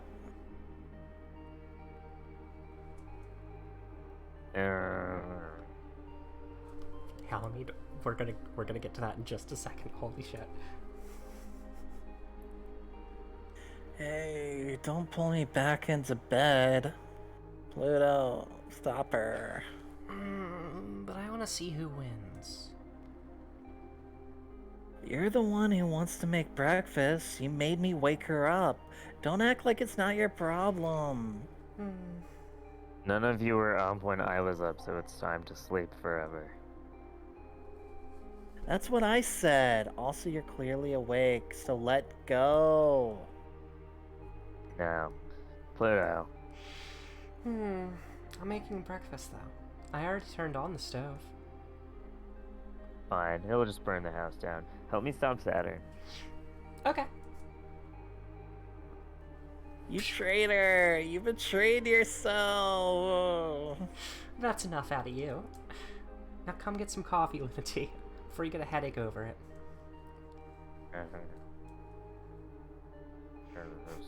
You're really such a fake. It's for serious. You too? You switch sides really easily. So do you. Up again. Alright, you're helping me make breakfast.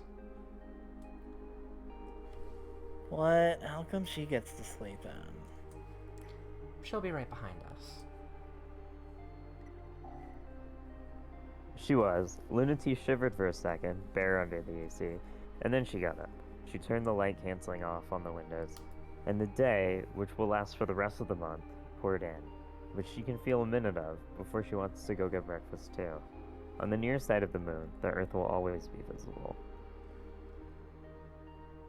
Without the hands of her old body, she won't ever be able to fly or feel the view as anything but a picture of her again. Even the memories are fading. But the moon is closer, so close that there's almost no difference between it and the Earth. It's another country, a strange country, and the Earth is too. I love that ending so much. It's so, Wow, it's over. it's such a happy, like, I get that's supposed to be the quote-unquote worst ending a lot of people see it as. Cringe But, like, domestic ending. yeah, I think it's sweet. They just Cringe have their domestic life. ending. It's funny to be looking through these credits and be like, oh wait, I recognize most of these names now. Oh my gosh. Like, oh wait, Baru, Fern. Now then, on to what Haley just said. Holy shit. I thought you were gonna be the whole, let's do the whole, like, oh yeah, that was Toby Fox, etc. It's like, hey, yeah, come on. Old homestucks like us know it's Toby Fox. I didn't expect you to say Max did the cover art. Holy shit. As you were saying it, I had to look it up, and it's like, yeah, that kind of looks like Max's art, huh? Jesus Christ. I just... Oh my god. Yeah. I am, like, losing my fucking shit. I'm looking at this right now. Yeah, no, I said that. I Yeah, see that the was name the credited joke. right there. Holy shit. It's all She used to go by connected, yeah. Shoeliner. It's all fucking connected. Wild. God. Homestuck. Listen, the Homestuck fandom was a time. Let me tell you. I don't even know if it's a painful ending, because it's one that's very adamant that, like, they're not giving up the shapes that they found in space. The ship self, sure, the metaphor, but not the literal of, like, what they are. It doesn't have the hope that the other two do, but I don't think it necessarily needs it. It's not like that they're going to be living their lives hiding their queerness like some of the scenes are. Oh, yeah, Celestial Mechanics is an ending I don't know how I feel. It was my first ending, and I don't... It is interesting, but the problem with the Celestial Mechanics ending, and I am sorry to be talking so much when Otter and Nate are also here to talk, is, ironically, the point of the ending. You can't physically comprehend... The ending's about something inherently beyond what humans understand. I cannot envision that is happy or sad or anything beyond neutral, because I don't have a frame of reference. What does it mean when you don't have sense of touch, but you have other ways to touch and communicate? I don't fucking know. And Cradle's Grace's ending gets me emotional because Pluto's lines are very emotional to read and apparently to voice, as y'all heard the other week. But yeah, no, Memorial Foundation it's whoever said, was it Nate that said cringe domestic ending? Is right. Anyway, how this is it. This is the last stream, maybe. I have to send an email later, and y'all will find out. But Otter, Nathan, what were your thoughts? I don't know. I like this ending. I thought it was about little victories. It's fine. It's not my favorite ending. Which one is your That's favorite? fair. Oh. Feels like a roleplay you would write when you're a teenager. That's fair. Dab on him! Yeah. I can't even That's argue. why I don't like it. Maybe that's why people like it. That's why I don't like it. Well, which one is your favorite? The one where they become the fucking Saturn one, I think, is probably my favorite. Yeah, the aliens. Yeah. Well, any thoughts on the totality of the game, the characters, the past 6 weeks, slightly longer, I think? Oh, you know. Space. Space is cool. Robots are Space cool. is cool. Let's see if Girls are maybe- cool. Girls. Ugh. Listen, yes, I fuck with men too, but women. You know. Well, you know. Do I know? I'm trying to see if Avi started streaming, because her and Fern are supposed to be streaming any second, and be like, really nice to raid. In the meantime, though, I do really want to thank both my two guest voice commentator people, etc., for joining a lot. This is tied for my favorite game period. The other tying one is Umineko, which Umineko fans will probably see that as great praise for Heaven Will Be Mine, and Heaven Will Be Mine fans is great praise for Umineko. Umineko good. Umineko's so good. So obviously I'm just really glad to be able to do this little fun project, especially after right on the heels of We Know the Devil. Oh, thank you, Kazania. I think I seen your name in the stream chat, because I sometimes check like, oh, who are the viewers? Let me. Oh, I'm not doing anything during this scene between Nathan and Otter. Obviously, a huge thank you to Avi and Max for creating this game, and give me a second. And Wow. and Alec Lambert. There we go. I couldn't remember his name. And also these other people who also are cool, but mostly I wanted to like those three. Oh my god, Avi, are you streaming yet? I guess the main question now is, I still have my own little streams. I still have Silent Hill with Nate. Ooh, I will answer that in a second. I still have Silent Hill with Nate, but the question becomes, is there anything left for for us three in particular? That any ideas you two have? Any ideas that the viewers here have? Let's stream Umineko. If you two want to, I will make that commitment. Not a joke. I don't know. We'd be here for a couple years, I think. We'd be here for a very long time. Doesn't mean I wouldn't do it. Or at least, like, try it out and see. Because, hey, that's a much larger cast of characters. Oh, yeah? Not that... It also introduces one huge problem. Me and Otter will be fighting over who plays Beatrice. That's true. And maybe I could give the Beatrice role to Otter. Maybe I could be nice. Only because it's you, Otter. But... No, nice. Be a bitch. Okay. Fuck you, my stream, my Beatrice. No, I want it.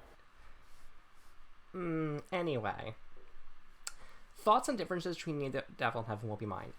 The reason actually I liked Heaven Will Be Mine much more is because We Know the Devil is more of a game about finding what it means to be yourself underneath it all, finding your sexuality, your gender, like coming to terms with it when you still haven't.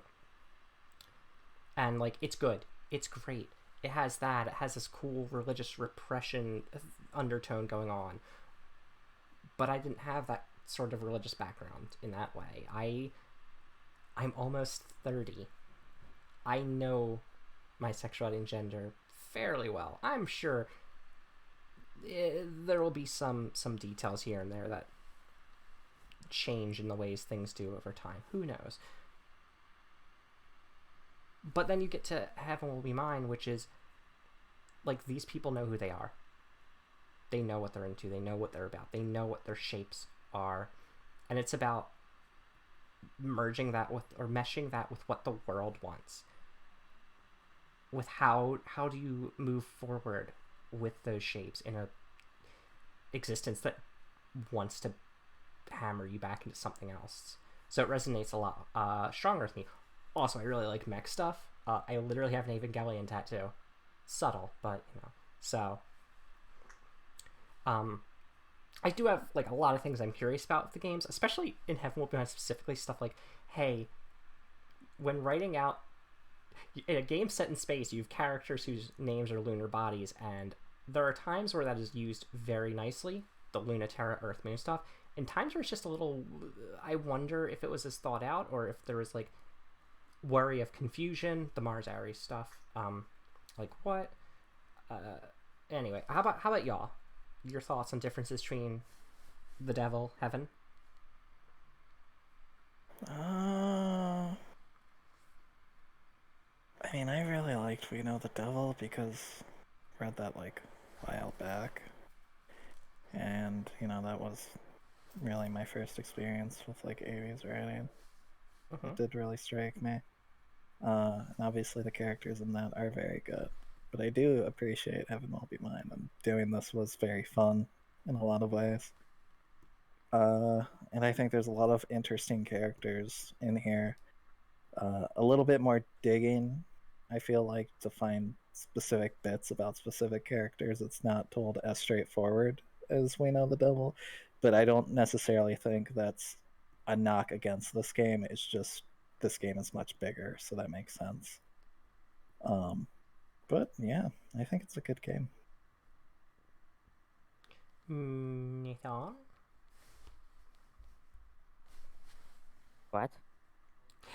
Hallie's question, like, any thoughts on the differences between We Know the Devil and Heaven Won't Be Mine? Stop smoking that weed bunt and No, engage. I'm thinking about it. No, you're smoking a weed bunt. You and your... I don't know. weed I'd smoking almost say...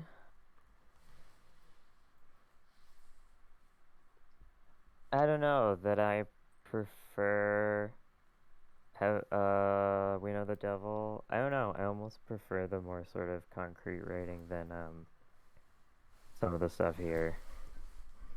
That's fair. I think that's fair, yeah. I was typing a thing because I want to talk over y'all.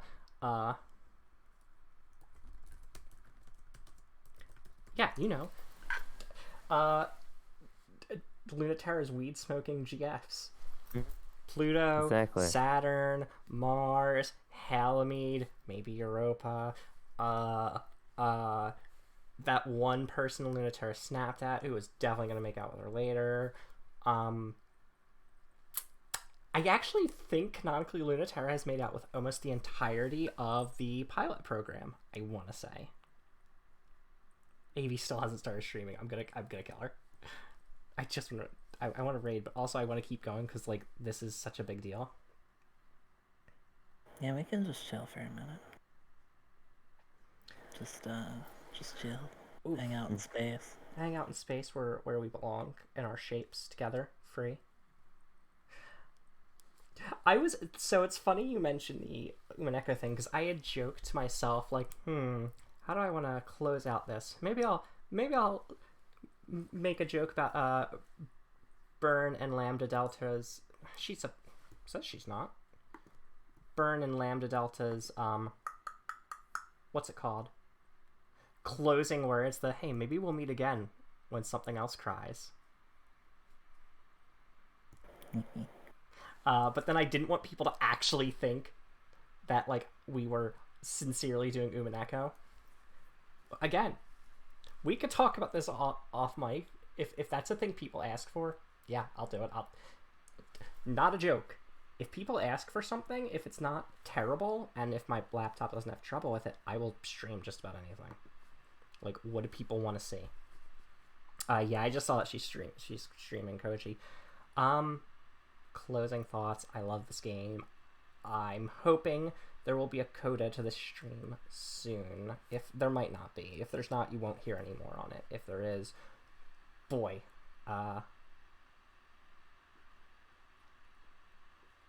Thank you so much, everybody. Especially you, the viewer at home. It was a blast. Yeah, I'm glad to see people enjoyed it. I guess, are we ready to say bye-bye? Yeah. Bye-bye. Bye. Oh, raid ready in something seconds. Bye, everyone. We're gonna see some fantasy. Final See you, Femdom. Space Cowboy. Final Femdom.